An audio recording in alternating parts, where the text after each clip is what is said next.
মৰমৰ ছাত্ৰ-ছাত্ৰীসকল তোমালোক আটাইকে আজিৰ পাঠলৈ স্বাগতম জনাইছো। আজি আমি আলোচনা কৰিম চতুৰ্থ শ্ৰেণী গণিতৰ 11 নং পাঠ ভগ্নাংশ। আজিৰ পাঠত আমি ভগ্নাংশ কি বুজিবলৈ যত্ন কৰিম, লগতে ভগ্নাংশনো কেনেকৈ লিখা হয় সেই বিষয়ে আলোচনা কৰিম। ছাত্ৰ-ছাত্ৰীসকল আহাচোন আজিৰ পাঠটি আমি আৰম্ভ কৰো। প্ৰথমে আমি জানি লওঁ আহা ভগ্নাংশনো কি। ধৰা হ'ল এটা আপেল আছিল। এই আপেলটো অনুপম আৰু নন্দিনী এই দুজন ছাত্ৰ-ছাত্ৰীৰ মাজত ভাগ কৰিব লাগে। তোমালোকে বাৰু কেনেকৈ ভাগ কৰিবা? ভাগ কৰিবলৈ হলে আপেলটো মাজতে দুভাগ কৰি এটা অংশ দিব লাগিব অনুপমক আৰু এটা অংশ দিব লাগিব নন্দিনীক। আৰু এতিয়া যদি মই তোমালোকক সুধো অনুপম আৰু নন্দিনীয়ে আপেলটোৰ কিমানকৈ পালে, তোমালোকে কি ক'বা? তোমালোকে ক'ব লাগিব যে আপেলটোৰ দুটা ভাগ কৰি এটা অংশ অনুপমক আৰু এটা অংশ দিয়া হ'ল নন্দিনীক, বা আমি এনেকৈ ক'ম দুভাগৰ এক অংশ।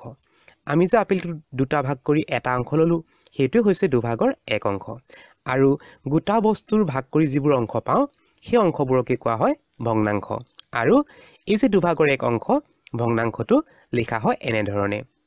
ভগ্নাংশটোৰ তলত লিখা হয় 2 কাৰণ আপেলটো দুটা ভাগ কৰিছিলোঁ, গতিকে তলত 2 আৰু দুইজনকে আমি এটা অংশ কৈ দিছোঁ, গতিকে ওপৰত লিখা হয় 1। আৰু এয়ে হৈছে ভগ্নাংশ দুভাগৰ 1। আমি বিভিন্ন কাৰণত গোটা বস্তুবোৰ ভাগ কৰিব লগা হয়, ভাগ কৰি কিছুমান অংশ ল'ব লগা হয়। সেই গোটা বস্তু ভাগ কৰি যিবোৰ অংশ পাওঁ সেই অংশবোৰেই হৈছে ভগ্নাংশ। ছাত্ৰ-ছাত্ৰীসকল এইবাৰ আমি দুভাগৰ 1 ভগ্নাংশৰ কেইটামান ছবি চাওঁ আহা। এটা আয়ত ল'লো। এই আয়তটোৰ দুভাগ কৰি এটা ভাগ ৰং কৰিলে ই হ'ব দুভাগৰ 1 অংশৰ ভগ্নাংশটো। ঠিক একেধৰণে এটা ত্ৰিভুজ যদি আমি দুভাগ কৰি এটা অংশ ৰং কৰোঁ তেতিয়াহ'লে ই হ'ব দুভাগৰ 1 অংশ। ঠিক একেধৰণে এটা বৃত্তক দুভাগ কৰি এটা ভাগ ৰং কৰিলে দুভাগৰ 1 অংশ হ'ব। এই ছবিটোতো দুটা ত্ৰিভুজ লগ লাগি আছিলে, তাৰে এটা অংশ ৰং কৰিলোঁ, দুভাগৰ 1 অংশ পালোঁ। এতিয়া এই পঞ্চভুজৰো দুটা ভাগ কৰি এটা ভাগ ৰং কৰিলে হ'ব দুভাগৰ 1 অংশ। আকৌ এই বৰ্গটোলৈ মন কৰা, বৰ্গটোৰ দুভাগৰ কৰি এটা অংশ ৰং কৰিলে ভগ্নাংশটো হ'ব দুভাগৰ 1 অংশ। ছাত্ৰ-ছাত্ৰীসকল তোমালোকে এতিয়া নিশ্চয় ধৰিব পাৰিছা ভগ্নাংশবোৰ কেনেকৈ লিখা হয়। যিমান ভাগ কৰিম সেই ভাগবোৰ লিখা হ'ব ভগ্নাংশ চিহ্নৰ তলত, আৰু যিমান অংশ ৰং কৰিম বা যিমান অংশ ল'ম সেই অংশটো লিখা হয় ওপৰত। এইবাৰ আমি চাওঁ আহা 3 ভাগৰ 1 ভগ্নাংশটোৰ বিষয়ে। আমি এটা আয়ত ল'লোঁ। এই আয়তটোৰ 3 ভাগৰ 1 উলিয়াবলৈ হ'লে আমি আয়তটো সমানে ভাগ কৰিব লাগিব 3টা ভাগ, আৰু এই 3টা ভাগৰে ৰং কৰিব লাগিব এটা অংশ। তেতিয়াহ'লে এই ভগ্নাংশটো হ'ব 3 ভাগৰ 1। আৰু কেনেকৈ লিখা হয় তোমালোকে চোৱাচোন। এই ভগ্নাংশটো লিখা হয় এনেধৰণে। ভগ্নাংশ চিহ্নৰ তলত থাকিব 3 আৰু ওপৰত লিখিব লাগিব 1। 3 ভাগৰ 1ৰ আৰু কেইটামান উদাহৰণ চাওঁ আহা। ইয়াত 3টা বৃত্ত থকা এটা ছবি দিয়া আছে। ইয়াৰ 3 ভাগৰ 1 অংশ উলিয়াবলৈ হ'লে আমি ইয়াৰে এটা অংশ ৰং কৰিব লাগিব। এয়া হ'ব 3 ভাগৰ 1। একেধৰণে এই আয়তটোৰ 3 ভাগৰ 1 অংশ উলিয়াবৰ কাৰণে এই 3টা ভাগৰে মাত্ৰ এটা অংশ ৰং কৰিলে ভগ্নাংশটো হ'ব 3 ভাগৰ 1। বৃত্তটো সমানে 3 ভাগ কৰি এটা অংশ ৰং কৰিলে পাম আমি 3 ভাগৰ 1। এই ছবিটোৰ 3টা ত্ৰিভুজ লগ লাগি আছে। 3 ভাগৰ 1 অংশ বুলি ক'লে আমি ইয়াৰ মাত্ৰ এটা অংশ ৰং কৰিব লাগিব। এই আয়তটোৰ 3টা অংশ আছে, তাৰে আমি এটা অংশ ৰং কৰিলে হ'ব 3 ভাগৰ 1। এবাৰ আমি চাওঁ আহা 4 ভাগৰ 1 ভগ্নাংশটো। 4 ভাগৰ 1 বুলি কোৱাৰ লগে লগে আমি ছবিবোৰক এই বৃত্তটোক আমি সমানে কৰিব লাগিব 4টা ভাগ, আৰু 4টা ভাগ কৰি ৰং কৰিব লাগিব মাত্ৰ এটা ভাগ। তেতিয়া ভগ্নাংশটো হ'ব 4 ভাগৰ 1। এই আয়তটোতো 4 ভাগৰ 1 অংশ উলিয়াবলৈ হ'লে আমি ইয়াক সমানে কৰিব লাগিব 4টা ভাগ আৰু ৰং কৰিব লাগিব ইয়াৰে যিকোনো এটা ভাগ। তেতিয়া ভগ্নাংশটো হ'ব 4 ভাগৰ 1। আৰু ইয়াক লিখা হ'ব এনেধৰণে। ভগ্নাংশ চিহ্নৰ তলত লিখিব লাগিব 4, যিহেতু আমি 4টা ভাগ কৰিছোঁ, গতিকে ভগ্নাংশ চিহ্নৰ তলত আহিব 4, আৰু ৰং কৰিছোঁ মাত্ৰ এটা অংশত, গতিকে ভগ্নাংশ চিহ্নৰ ওপৰত লিখিব লাগিব 1। ছাত্ৰ-ছাত্ৰীসকল এইবাৰ আমি এই প্ৰশ্নটো চাওঁ আহা। ছবি চাই ভগ্নাংশবোৰ কোৱা। এই ছবিটোলৈ মন কৰা। ইয়াত কিমান আছে বাৰু? ইয়াত মধুৰি আম এটাৰ এটা ফাল আছে, দুভাগ কৰি তাৰে এটা ভাগ দিয়া আছে, গতিকে ভগ্নাংশটো হ'ব 2 ভাগৰ 1 অংশ বা 2 ভাগৰ 1। তোমালোকে এই ছবিটোলৈ মন কৰা। এইটো হৈছে এটা অমিতাৰ আধা অংশ দুটা ভাগ কৰি এটা ভাগ বা এফাল দিয়া আছে গতিকে ভগ্নাংশত ক'লে হ'ব 2 ভাগৰ 1 অংশ এই ফলটোলে মন কৰা ইয়াত ফলটোৰ 4 ভাগ কৰি 3 ভাগ লোৱা আছে গতিকে ভগ্নাংশটো হ'ব 4 ভাগৰ 3 ইয়াত আছে 4টা ভাগৰে এটা অংশ গতিকে ভগ্নাংশটো হ'ব 4 ভাগৰ 1 এবাৰ আমি কেইটামান ভগ্নাংশ পঢ়িবলৈ শিকো আহা এই ভগ্নাংশটোৰ তলত আছে 4 ওপৰত আছে 2 অৰ্থাৎ 4টা ভাগ কৰি দুটা অংশ লৈছে গতিকে ভগ্নাংশটো হ'ব 4 ভাগৰ 2 এই ভগ্নাংশটোৰ 5 ভাগ কৰি 3 ভাগ লোৱা আছে গতিকে ভগ্নাংশটো হ'ব 5 ভাগৰ 3 এই ভগ্নাংশটোৰ 7 ভাগ কৰি 5 ভাগ লোৱা আছে ভগ্নাংশটো হ'ব 7 ভাগৰ 5 ইয়াত 8 ভাগ কৰি 3 ভাগ লোৱা আছে গতিকে ভগ্নাংশটো হ'ব 8 ভাগৰ 3 এই ভগ্নাংশটো বাৰু কি হ'ব মন কৰাচোন 9 ভাগ কৰি 4 ভাগ লোৱা আছে গতিকে ভগ্নাংশটো হ'ব 9 ভাগৰ 4 এই ভগ্নাংশটো হ'ব 7 ভাগৰ 4 10 ভাগ কৰি এভাগ লোৱা আছে গতিকে ভগ্নাংশটো হ'ব 10 ভাগৰ 1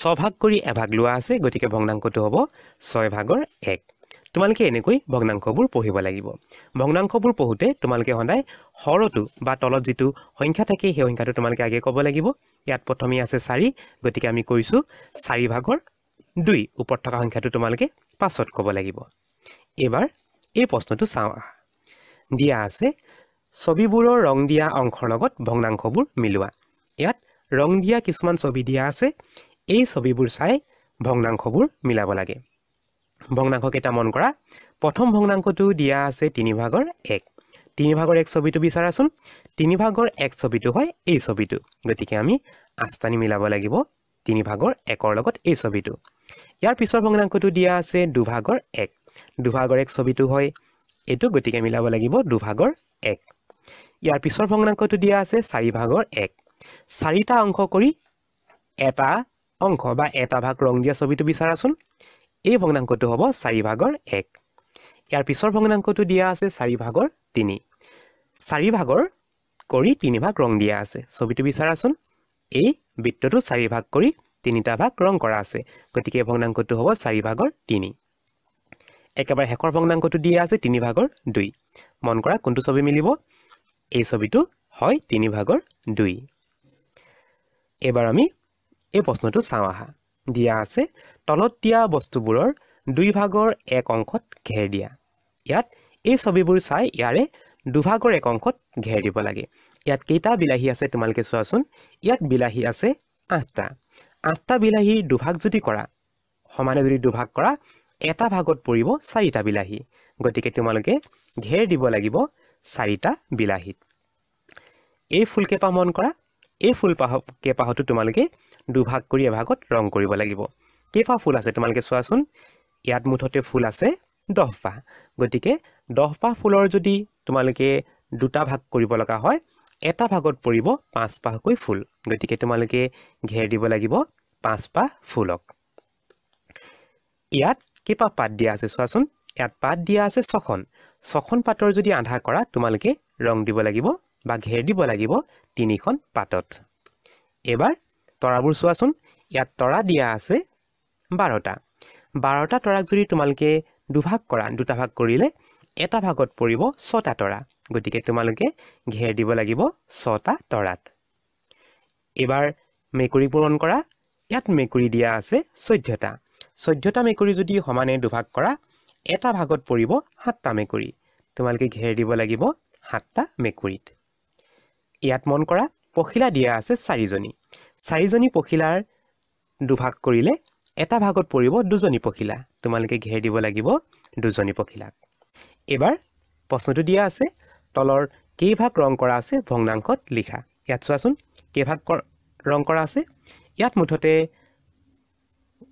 বৃত্ত দিয়া আছে 8টা বৃত্তৰে 4টা বৃত্তত ৰং দিয়া আছে গতিকে ভগ্নাংশটো হ'ব 8 ভাগৰ 4 ইয়াত কেইটা ত্ৰিভুজ আছে চোৱাচোন ইয়াত ত্ৰিভুজ মুঠতে দিয়া আছে 6টা আৰু 6টা ত্ৰিভুজৰে 3টা ত্ৰিভুজত ৰং দিয়া আছে গতিকে ভগ্নাংশত যদি কওঁ ভগ্নাংশৰ তলত লিখিব লাগিব 6 মুঠতে ত্ৰিভুজ আছে 6টা ৰং দিয়া আছে 3টাত গতিকে ওপৰত লিখিব লাগিব 3 গতিকে ভগ্নাংশটো হ'ব 6/3 ইয়াত কেইটা বৰ্গ দিয়া আছে তোমালোকে চোৱাচোন বৰ্গবোৰ তোমালোকে হিচাপ কৰা বৰ্গবোৰ যদি তোমালোকে হিচাপ কৰা বৰ্গৰ সংখ্যা পাবা 16টা গতিকে ভগ্নাংশ চিহ্ন তলত আহিব 16 আৰু ৰং দিয়া আছে 6টা বৰ্গত গতিকে ওপৰত লিখিব লাগিব 6 ভগ্নাংশটো হ'ব 16/6 ইয়াত মন কৰা কেইটা ঘৰ আছে বা কেইটা ভাগ আছে ইয়াত মুঠতে ভাগ আছে 6টা গতিকে ভগ্নাংশ চিহ্ন তলত আহিব 6 ৰং দিয়া আছে মাত্ৰ দুটা ভাগত গতিকে ভগ্নাংশটো হ'ব 6/2 ইয়াত কেইটা ছবি দিয়া আছে চোৱাচোন ইয়াত ছবি দিয়া আছে 11টা গতিকে ভগ্নাংশ চিহ্ন তলত আহিব 11 আৰু ৰং দিয়া আছে 4টাত গতিকে ওপৰত লিখিব লাগিব 4 ভগ্নাংশটো হ'ব 11/4 এবাৰ এই ফুলবোৰলৈ মন কৰা ইয়াত মুঠতে ফুল আছে 9পা গতিকে ভগ্নাংশৰ চিহ্ন তলত আহিব 9 আৰু ৰং দিয়া আছে দুপাহ ফুলত গতিকে ওপৰত লিখিব লাগিব 2 তেতিয়া হলে ভগ্নাংশটো হ'ব 9/2 এবাৰ তোমালোকে এই আম কেইটালৈ মন কৰা ইয়াত কেইটা আম আছে চোৱাচোন ইয়াত আম আছে 4টা গতিকে ভগ্নাংশৰ চিহ্নৰ তলত আহিব 4 আৰু ইয়াৰে এটা আমত ৰং কৰা আছে গতিকে ভগ্নাংশৰ চিহ্নৰ ওপৰত লিখিব লাগিব 1 তেতিয়া হলে ভগ্নাংশটো হ'ব 4/1 এই ছবি কেইটালৈ মন কৰা ইয়াত মুঠতে ছবি আছে 4টা ৰং দিয়া আছে 3টা অংশত গতিকে হ'ব 4/3 ইয়াত মন কৰা মুঠতে আছে 8টা ভাগ আৰু ৰং দিয়া আছে মাত্ৰ এটা ভাগত গতিকে ভগ্নাংশটো হ'ব 8/1 ইয়াত মন কৰাচোন ইয়াত মুঠতে দিয়া আছে 6টা ভাগ 6টা ভাগৰে ৰং দিয়া আছে 3টা ভাগত গতিকে ভগ্নাংশত হ'ব 6/3 ছাত্ৰ ছাত্ৰীসকল আজিৰ পাঠ্য আলোচনা ইমানতে সামৰিছো এই পাঠৰে বাকি অংকৰ আলোচনাৰ সৈতে তোমালোকক খুব সোনকালে লগ পাম বুলি আশা কৰিলো ধন্যবাদ